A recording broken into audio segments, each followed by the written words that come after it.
لاہور سے بھائی محمد ریاض صاحب نے سوال لکھا ہے۔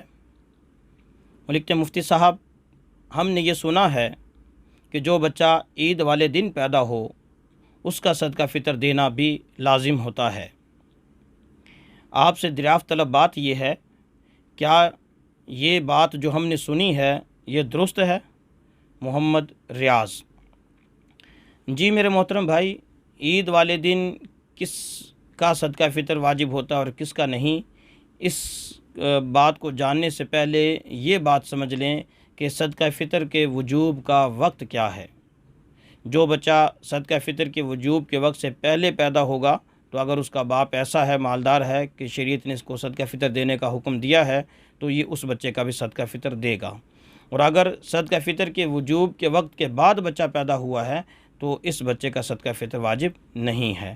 تو یہ جان لیں کہ صدقہ فطر کے وجوب کا جو وقت ہے، یکم شوال کی عین صبح صادق کے وقت یہ صدقہ واجب ہوتا ہے۔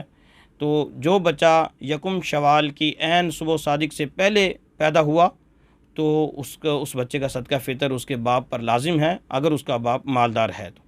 اور جو بچہ اس دن صبح صادق کے بعد پیدا ہوتا ہے، دن کو کسی وقت پیدا ہوتا ہے، 9-10 بجے 11 بجے دن کو پیدا ہوتا ہے، اگرچہ وہ عید والے دن تو پیدا ہوا ہے لیکن شرعاً اس کا صدقہ فطر دینا لازم نہیں ہے۔